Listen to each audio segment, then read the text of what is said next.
My name is Ray Kirkriver. I've been married for 23 years. My child has graduated from college and moved out for a job. With no kids at home, there seems to be no conversation, just a cold air drifting through. I also felt something off about my husband's behavior, and while I doubted it was an affair, I hired a detective to check. Even though I thought it couldn't really be an affair, it turns out it was. Shocked by the revelation, I was dazed as I looked at the investigation report. Seeing me like this, my mother-in-law looked at me curiously. "What's wrong?" "Ray? I've been living with my mother-in-law for quite a long time. But I've always felt a certain coldness, more than a sense of family. However, surely as a woman, she would be on my side regarding my husband's affair." Thinking this, I showed her the investigation report. "Oh, what's this?" I noticed Ken was acting strange, so I hired a detective agency. And it turns out, he was having an affair, at his age. Oh, dear. You found out then? Huh? You found out? Well, you would have found out sooner or later anyway. You knew about this? I knew. She's a good girl, quite young at 30, but very sweet. They might be counting down to a wedding soon. What? A wedding? The next wife is the granddaughter of a CEO of a company worth $600 million. Ken's really outdone himself. Granddaughter of a $600 million fortune. Amazing, right? I was shocked too. That Ken could land such a big fish. A big fish. Well, who else but Ken could catch such a fantastic catch? That's why you're no longer needed. No longer needed. Marriage isn't supposed to be like that, is it? That's how it is. He found someone new, and she's the granddaughter of a very wealthy family. Staying married to you when he could be with her would be foolish. Mother, isn't that harsh? After all we've been through as husband and wife. Marriage is just about separating when you're no longer needed. If you're around, he can't remarry. Here, fill out these divorce papers. What? You even prepared divorce papers? It's better to be prepared for moments like this, isn't it? Shouldn't this be something discussed between the people involved? Between the people involved, you mean Ken and Ray? Yes. There's no need for that. Even if you talked with Ken, the result would be the same. Divorce is the only option. It's better to just sign the divorce papers quickly. That's. I could understand if Ken himself told me. But why are you the one saying this? It seemed that whatever I said didn't reach the ears of my mother-in-law, who was too giddy. Looking at her like this, something occurred to me. My mother-in-law is generally a person who doesn't like going out much. She even finds shopping bothersome, claiming she is healthy enough without needing to walk, despite suggestions that it's good for her health. Yet, she had recently started going out on her own initiative. And when she returned, she'd be carrying large shopping bags. Her clothes were from expensive brands, and so were her shoes and bags. It was strange because she shouldn't have the money for such things. But now, it all makes sense. Basically, she was trying to get on the good side of the new girlfriend, who was showering her with gifts. Even with food, whereas she used to not complain about simple meals, she recently started saying, "I don't want to eat something this poor," and complaining, "The seasonings are cheap, that's why it doesn't taste good." She even demands that salads be served with pasta or curry, and insists on having fruit for dessert. Regarding coffee, she scoffed at instant coffee, saying, "I can't believe I've been drinking this dreadful thing, despite having it for years. This just doesn't suit my taste anymore." I couldn't understand why she suddenly started saying such things, but now it was clear. Frequenting outings and eating gourmet food had spoiled her taste. Thus, she came to believe that cheap stuff was unacceptable, thinking herself too bourgeois for it. Ken was similar, becoming overly concerned with fashion despite being just a salaryman. He'd buy expensive shampoo and say, "Don't use it, it's mine." Though he'd be absent-minded when I talked to him, he got along incredibly well with my mother-in-law, especially when discussing branded goods. But the idea of a 50-year-old man having an affair seemed unimaginable, not to mention out of character.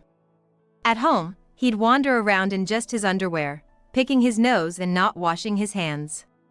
He'd leave used tissues around and wear the same clothes for days if I didn't prepare something else. It was such a drastic change, it made me wonder how he could change so much.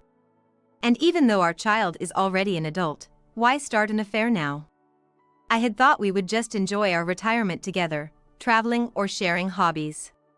Traveling together with my husband, enjoying hobbies together, and gardening were things I had planned. Was I the only one thinking about such things? Though I know about mid-age divorces, it's too much to push all the care of my mother-in-law onto me. It's just awful. And to think, the granddaughter of a CEO of a $600 million company. Is he only thinking of his own happiness? What was all my effort, patience, and hard work for? This is just the worst.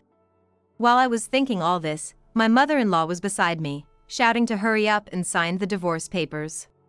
What was I to these people? What are you dawdling for? Signing divorce papers is just writing your name, just do it quickly. Really, you're slow until the very end. You would go that far. Oh, I'm just telling you the truth, what are you getting upset about? I see, fine then. Filled with a feeling of I don't care anymore, I hastily signed the divorce papers. Don't expect any help from me in the future. Oh my, what do you think will happen? Do you think I need your help? That's cute. You'll be the one begging for help, you'll see. After all, I'm going to be filthy rich. As if she had become a celebrity, she looked down on me. The affair was Ken's doing, so I'll be taking a hefty alimony. Oh. So it's all about the money with you. I knew you were greedy. Ken should have left you sooner. But fine, I'll give you as much alimony as you want. After all, it's from a fortune of $600 million. Billionaire, here I come. She laughed as if it was no big deal. And you know, the grandfather on that side is quite weak now. He's practically a prime asset. Mother, that's quite harsh to say. The wealthy one is the grandfather, right? That's right. So, you're saying the granddaughter he's with isn't wealthy herself? Oh my, stating the obvious, aren't you? Do you think you've won with that? Even if the granddaughter isn't wealthy, when the grandfather passes away, of course he will leave his inheritance to her. She's his beloved granddaughter. He might not want to give it to his daughter-in-law, but he will to his granddaughter. With $600 million, giving away $100 million or $400 million is nothing, right? Perfectly counting the chickens before they hatch. So, I'll pay you whatever alimony you wish, $10,000 or $200,000, to you poor soul. Is that so? And what about this house? I don't need this old house. After all, the young lady he's marrying lives in a luxury apartment. Once they marry, they'll live there together. Is that so? If that's the case, I'll take the house, if that's all right with you? You want this old house? That's pitiful. Sure, take it.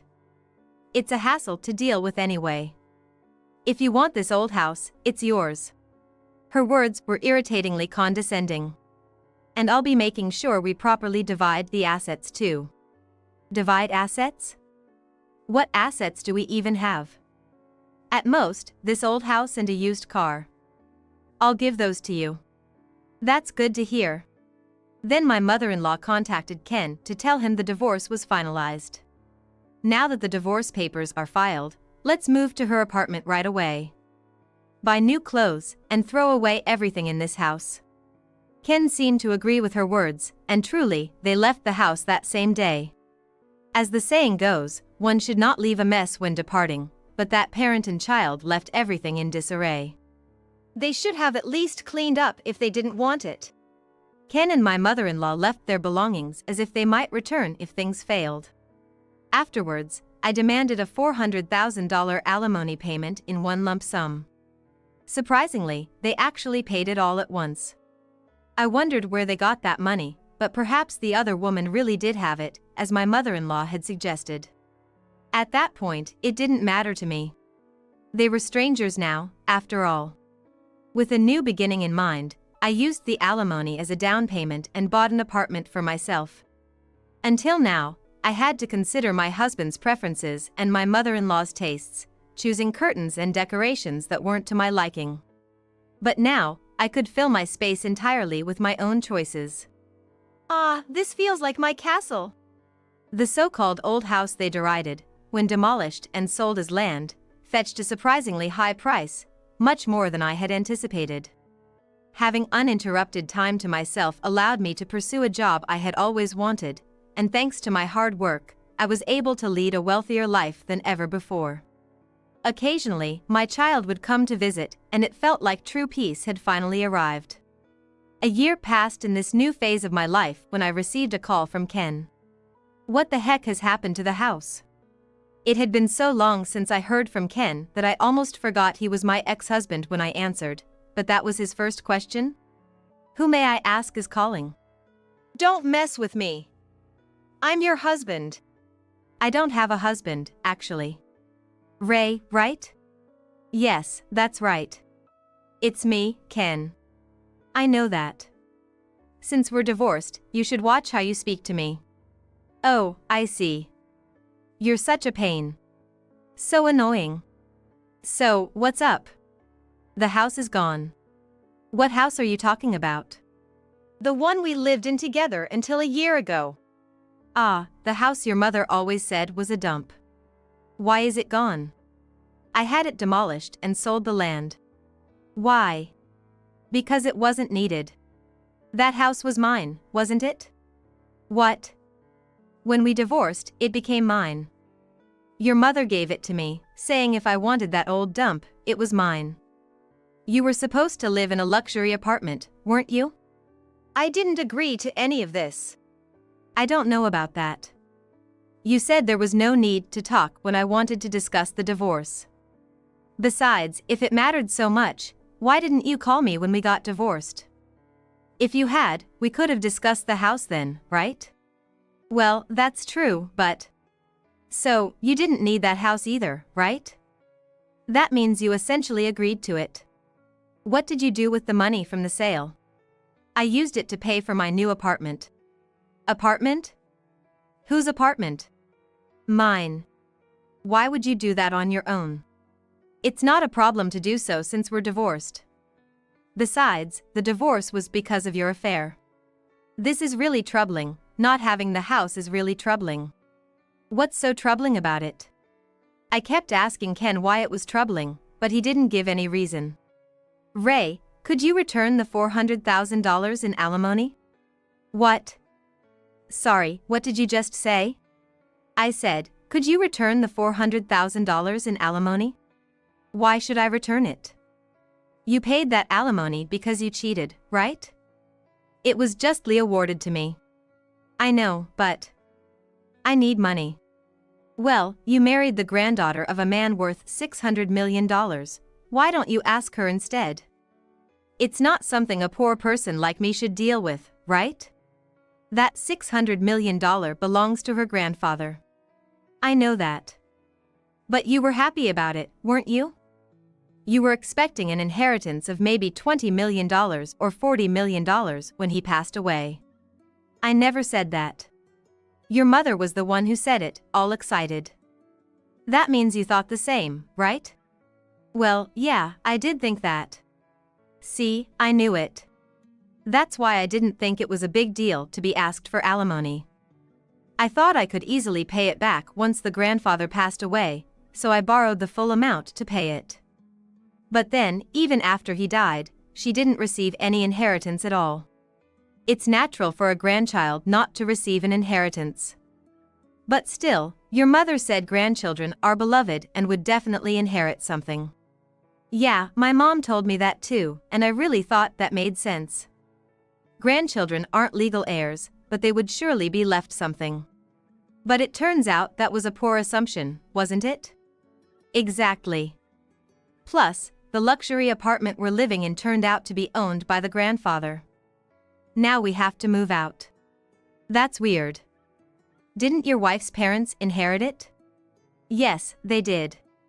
If the parents inherited it, why don't they let you live in the apartment? The thing is, her parents don't acknowledge our marriage. They wanted to marry her off to someone wealthy, not someone 20 years older and just a company employee like me, who they see as having no value. Value. They said a rich family's daughter who marries a poor man against her parents' wishes should be prepared for this. I see. It's like a princess marrying a commoner and then being treated like one. Rich people really are something else. They're thorough, aren't they? I never expected to be cut off like this. Poor people wouldn't do that. Yeah, that's right. In the end, that's why I ended up without a place to live. But don't you have some savings from before? Since you were such a beloved grandchild. I thought so too and asked, but it turns out there was no savings at all. Oh, why is that? That's because, no matter how much she spends, she gets an allowance of $10,000 a month and she could use her grandfather's credit card freely. She has no sense of saving money. Moreover, she's lived surrounded by luxury goods since childhood, only shops for brand items, and only eats high-end food. She's embarrassed to buy marked-down items at the supermarket. Even if one item would suffice, she feels ashamed and ends up buying in bulk. Huh? What does she buy in bulk? For example, she could just buy her own portion of sweets at the store, but she ends up buying everything on the shelf. She says buying just one is too embarrassing. Wow, that's quite something, fitting for a lady. If she keeps doing this, we can't make ends meet, but when I told her that, she just said to make it work and that was that. It's funny, that's the best. No, that's terrible. With my salary, there's no way I can manage. But you can't help it, right? You married her knowing this. So, help me out. Remember what I said when we divorced? I won't help you no matter what happens. I never thought it would come to this. If I had known the future, maybe I wouldn't have married. But you've lived long enough to expect certain things, right? Anyway, you need to teach your wife about reality. Don't be so cold. Help me. No, I won't. Ken was pleading pathetically, but there's no way I would help someone who betrayed and ridiculed me only to divorce. How naive can he be to call me, not understanding that? I didn't hesitate to hang up the phone, but as soon as I did, I received a call from his mother. Are you a demon? That's her opening line. Oh, hello. It's been a while. You seem well as always. That kind of greeting doesn't matter. Ken called you, why won't you help him? I wasn't expecting him to call. He's asking for help, so why don't you just help him? Help him? I don't want to help, and I told you when we divorced, I wouldn't help him no matter what happened. What did you say then? You said he was marrying a granddaughter of a man worth $600 million. It should have been me asking for help, right? Guess that wasn't the case. What a spiteful woman you are. Yes, I guess I can be quite spiteful. After I supported you for 23 years of marriage. That's what marriage is. Besides, I gave birth to our child, I raised them, I even took care of a troublesome mother-in-law. If all I had to do was work, life would have been easy. How can you say that? If you say something, I will respond. I kept quiet all this time for the sake of family peace. There's no need to hold back now that we're divorced. We're suffering here, you could at least help. That's what humanity is. I don't have such humanity. What if I had asked for help? I guess you wouldn't have any humanity either, right? I even gave you $400,000. Thanks to that money, you can live comfortably now. The peace you enjoy is thanks to my son. You're quite mistaken. That money was spent on buying my apartment. The peace I enjoy now is all thanks to myself. Ah, and thanks to being divorced and becoming a stranger to you. So you're probably not living that great then. You're just poor, aren't you? You're calling me poor? So, marrying a granddaughter of a $600 million fortune, but you're still poor? That's not true. I don't live in luxury. I live in a luxury apartment, go to high-end restaurants every week, enjoy delicious meals, and have dinner with friends. In the last year, I've only been able to travel abroad 4 times. Other than that, maybe buying some favorite brands. How can you afford to do that? Because I work. I don't have a family that saps my time anymore. Work is endless, and thanks to that, my life has become quite comfortable. That luxury apartment isn't all that great, is it? Well, it's nothing special. The facilities in the apartment include a spa and a cafe, and the restaurants change with the seasons. What are those? No. Different, right? Even if there are such facilities, you can only live on the first floor, right? It would be embarrassing to use them if you're on the first floor. Well, with just $400,000, that's what you get. Even if you pretend, you're still poor. First floor, what? It seems people look so small from up here, doesn't it? Was it the first floor? What floor is it? It's the 30th floor. But I regret it. The 30th floor is too high, the view gets boring, and it takes quite a time in the elevator. However, it's really convenient to go shopping within the apartment complex. Why do you get to live like that? I told you, I work. Just by working, that's impossible. I was reassured because I thought I was marrying a wealthy man's granddaughter. You relied on the wrong thing. So, about your young wife, she seems quite loose with money, is that going to be okay? What do you mean? When I checked a year ago, she had debts of $1.8 million. What? Checked, what did you check? I mean your new wife. Since she stole you, I was curious about what kind of person she was. Sneaky, and what about this $1.8 million debt? Oh dear, don't you know? She's been buying brand items and traveling abroad, all on credit. I didn't know that. But until now, her grandfather used to pay off her debts when they got too high. I guess she just can't break the habit. That's ridiculous. Rich people, they do things you wouldn't believe, right? I couldn't believe it when I saw the $1.8 million debt either. Since her grandfather was wealthy, it seemed normal, I suppose. I thought you'd manage somehow since you were happy about the inheritance coming. I thought you'd be fine. I didn't know such a thing. What kind of wife is that, a total dud? Oh dear, that's tough. The mother-in-law was quite shocked and forgot to ask for help, ending the call. Serves them right. A month later, I got another call from Ken. My mom told me. You're actually incredibly wealthy. That's not true. Come on, share some with me. Why should I? There's no need for that, is there? Don't say that. Please, help me out. I told you, I'm not helping. Actually, she has more than $2 million in debts now. It was $1.8 million a year ago, and it's increased? Yeah, if only the grandfather had paid it off before he died. Unfortunately, he passed away before he could pay it. How am I supposed to pay off $2 million?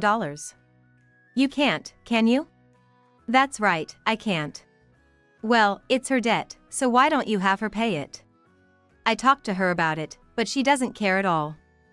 She's always had as much money as she wanted, and whenever there was trouble, her grandfather took care of it. She was free to use her cards as much as she wanted. Now that she can't, she says it's stressful and blames me. Well, that's too bad, but it's not surprising.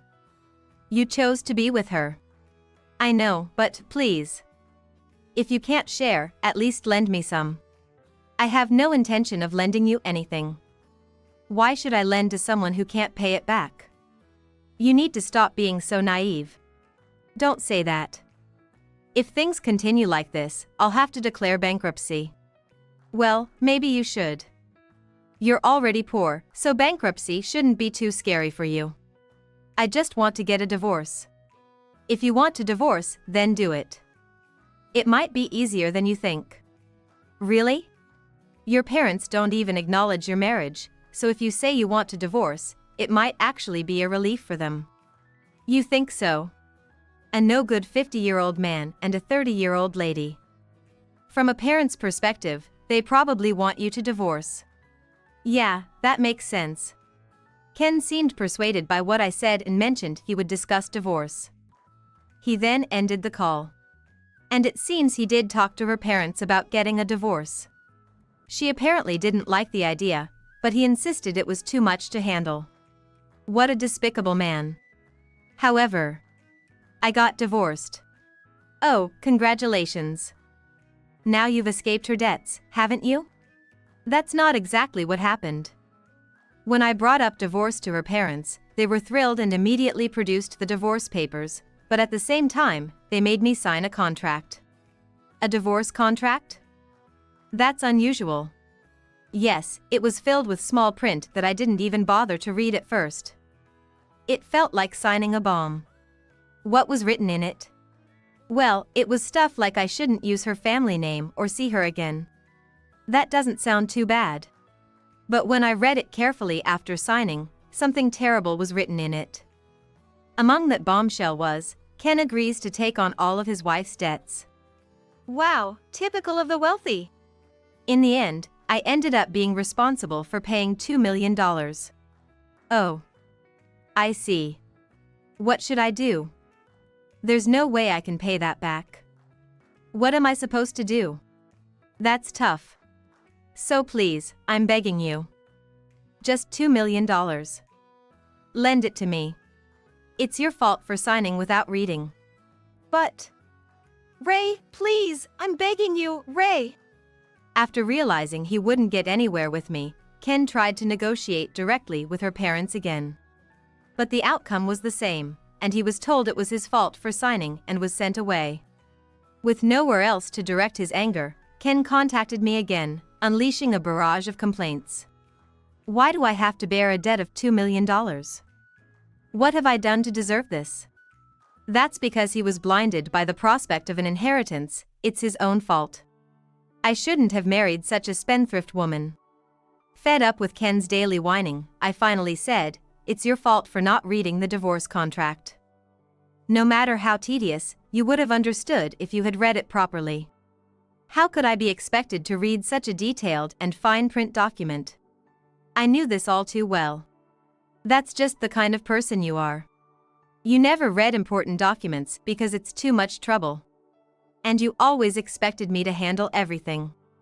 Well, it was clearly written that you would pay, so there's nothing you can do about it. It's all your own mistake. How can you say something so cold? Would you have read it? Of course. And I knew very well that you wouldn't read such documents. What do you mean? I was the one who drafted that contract. What? I'll tell you why I can live in such an apartment. My job is to consult with wealthy individuals on divorce. That lady has been divorced 3 times already. You were her 4th. You're kidding.